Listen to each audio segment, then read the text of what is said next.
muri iki gice cya kabiri rero noneho umuntu yakibaza ngo ni gute wacecekesha urusaku rwo muri wowe igihe wumva, igihe abantu bakureba bakabona uracecetse ariko muri wowe hakaba harimo urusaku. Ni gute noneho urusaku ruri muri wowe wabasha kurucecekesha noneho ugasigarana amahoro mu mutima, amahoro mu mutwe? Hano dushobora gufatira ku bantu baceceka, kuko ari bo cyane cyane bakunda kwisanga aha hantu. Dufatiye ku bantu baceceka cyane, badakunda gusabana n'abandi, bakunda kugenda bonyine, bakunda gukora bonyine, mbega ibintu byabo biba ari ibyabo, batavuga amagambo menshi ariko kandi muri bo ugasanga barasakuza. Abo nibo bakunda, nibo ushobora gusanga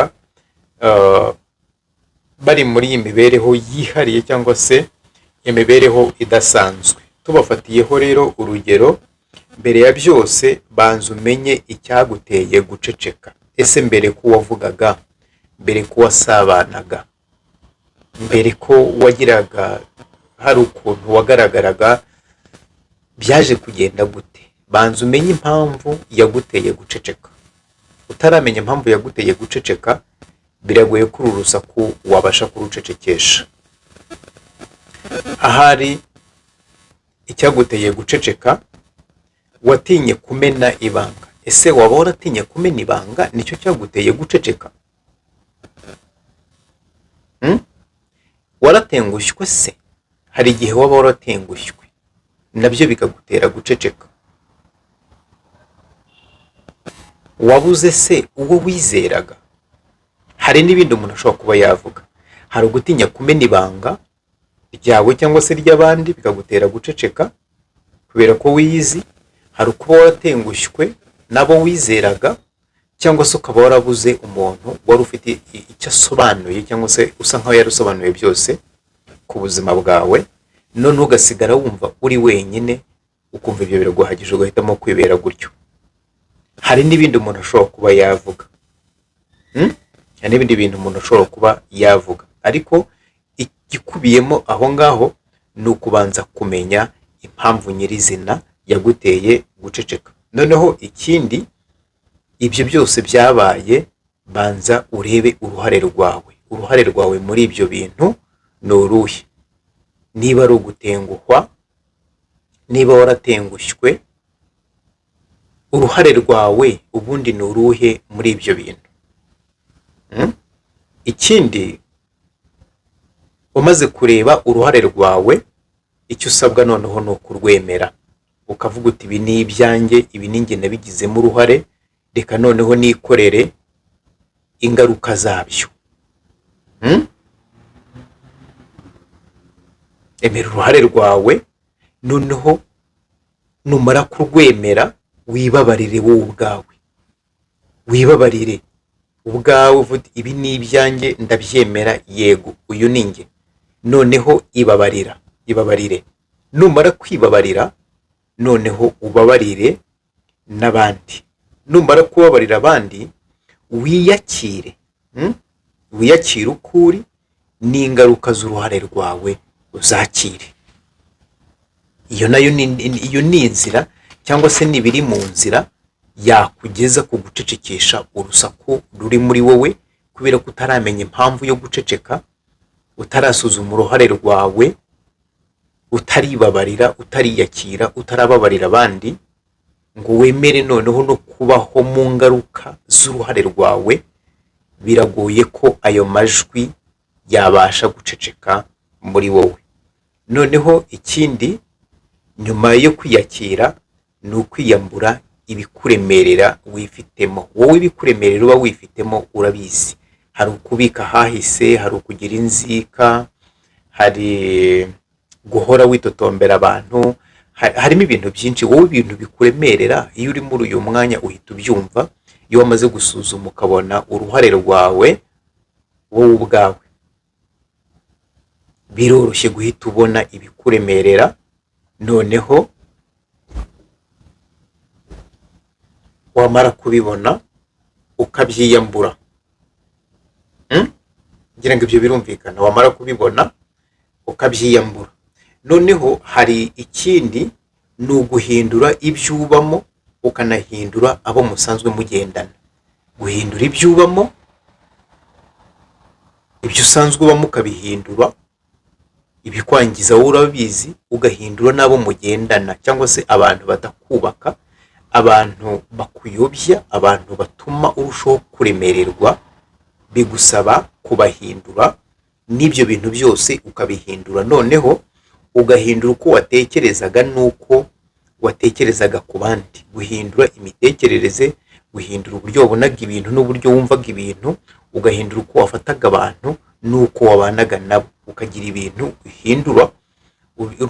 Ibyo nabyo muri urwo rugendo byagufasha gucecekesha amajwi cyangwa se intambara cyangwa se akavuyo cyangwa se urusaku ruri muri wowe, ukaba wasigara noneho wowe ubwawe wiyumva.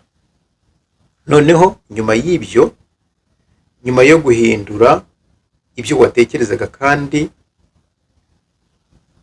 ibyo watekerezaga ku bandi, noneho ugatangira no kubyitekereza, ukagira nyuma yo guhindura uko utekereza n'uko wafataga abandi, noneho ibyo watekerezaga ku bandi utangira kubyitekerezaho.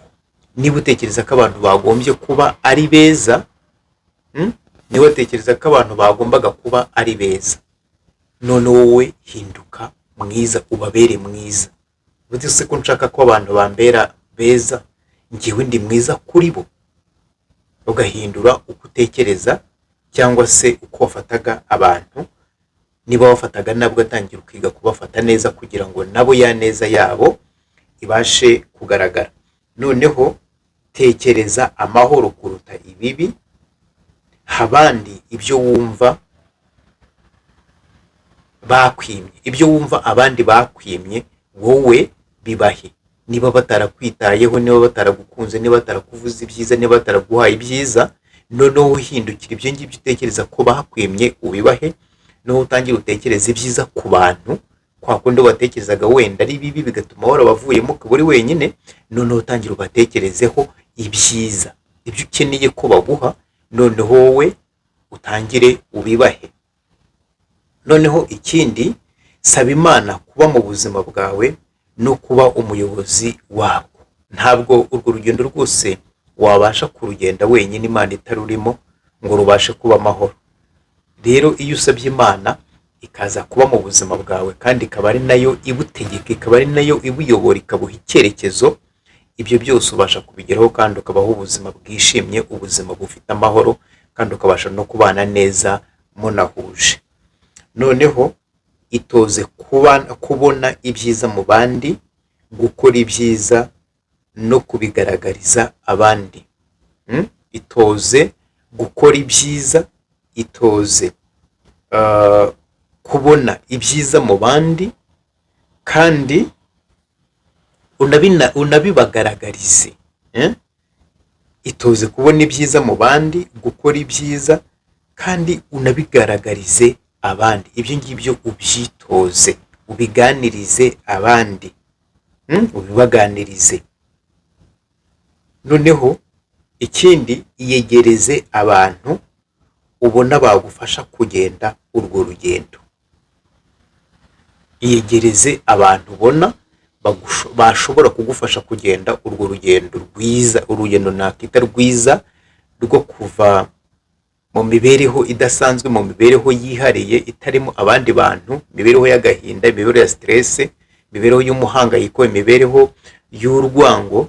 Noneho ugaruke mu bantu, utangire ugaruke mu bantu. Abo bantu bazagufasha, abantu ubona bazagufasha kugenda urwo rugendo no kubaho ubuzima bushya.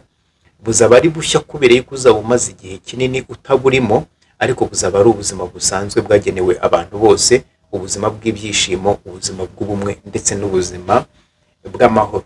Ibikomeye rero Imana niza bigushoboza, ntabwo ari abantu. Buri muntu wese afite ibimurwanya, buri muntu wese agira ibimuremerera, ariko twese Imana niyo idushoboza, Imana niyo itwigisha, Imana niyo idushingisha intege, Imana niyo idutungisha, Imana niyo iduha kurama, Imana niyo iduha buri kimwe dukeneye, kubera yuko ubuzima tubayemo ahangaha turi mu mushinga wayo.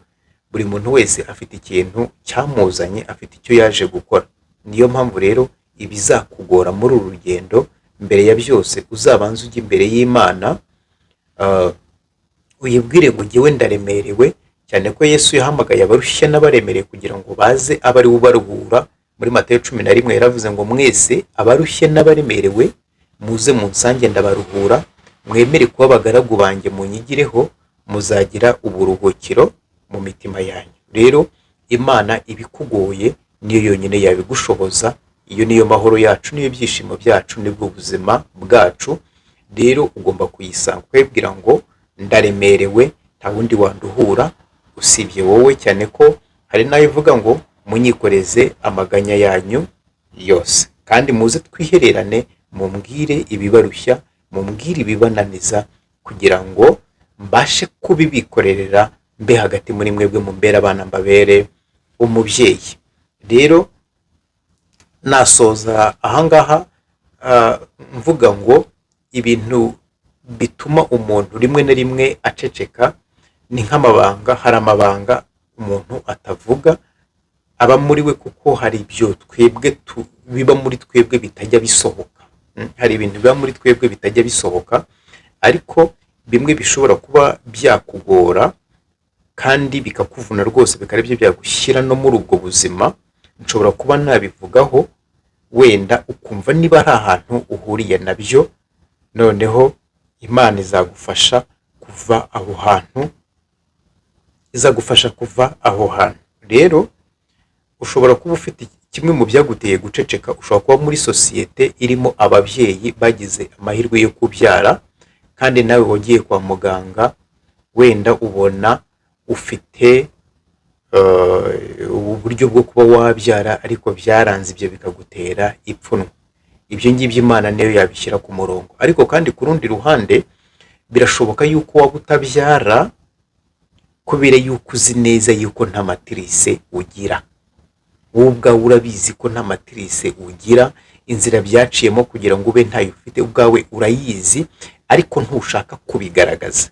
Kandi wenda urubatse, ubana n'umugabo, mukagerageza no kujya kwa muganga wenda, cyangwa se mu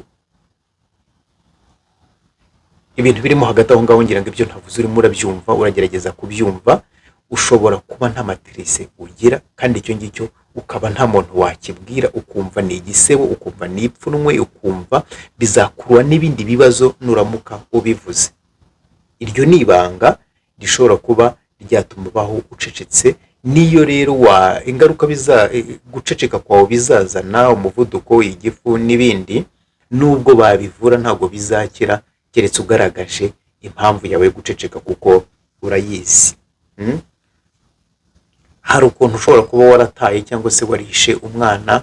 Tujya tubona abakobwa cyangwa se ababyeyi bananiwe kubyara abana ngo babarere, bakajya kubata nko mu tuwarete cyangwa se bagakuramo nk'inda. Iryo naryo rikaba ari ibanga bagendana. Iryo rikaba ari ibanga bagendana, nta muntu yabasha kwibwira, noneho bigahinduka ikimungu muri we. Ibyo bikamutera guceceka, bikamutera no guhunga abantu babayeho ubuzima bumwe, kugira ngo atazavaho akanacikwa akabivuga, bigatuma ahunga abantu. Icyo nacyo kikaba cyamukururira ingorane zo kubaho acecetse, nyamara muri we yifitemo urusaku. Hari ukuntu none ushobora kuba waragambaniye abantu bakwizeye, cyangwa se abantu wakundaga. Abantu bakwizeye ukabagambanira, cyangwa se abantu wakundaga ukabagambanira mu buryo bumwe cyangwa se ubundi. Ingaruka zabyo zigahora zikugaruka mu matwi, zikakubuza ibitotsi, zikakubuza amahoro, kandi ibyo bintu ukaba nta muntu wabibwira. Hari nubwo waranabagambaniye bakaba barapfuye, ukaba utababona byibura ngo basabe imbabazi, cyangwa se icyo kintu kikaguhoramo. Ukaba ukeneye umuntu mwaganira ngo byibura ubimubwire bigusohokemo ubashe gukira. Noneho hari no kuba warakoze icyaha, noneho hakagira abandi bantu bahanirwa icyo cyaha. Hari ukuntu abantu bakora icyaha ntibafatwe, ariko noneho hakagira inzirakarengane zibigenderamo, zikaba arizo zihanirwa ibyo byaha. Ntabwo ndibuze ibyo bintu ni ibintu bishobora kuba byabaho, kubera yuko nyine utagaragaye uri hafi aho ngaho, nuko bijya bigenda. Muri iyi si haberamo ibintu bigiye bitandukanye. Rero Hari n'ibindi bintu byinshi umuntu ashobora kuba yavuga ahangaha, hari no kuba warishe abantu ugasigarana ibintu byabo. Mm? Hari kuba warisha abantu ugasigarana ibintu byabo, cyangwa se ukaba uri mu bintu by'abantu wagambaniye bakicwa, uyu munsi ukaba ubirimo ukaba nta mahoro ufite. Abantu bakakubona umeze neza, bakakubona umeze neza, uratunze, uratunganiwe, ariko wowe ubwawe urabizi neza yuko bene byo, mm?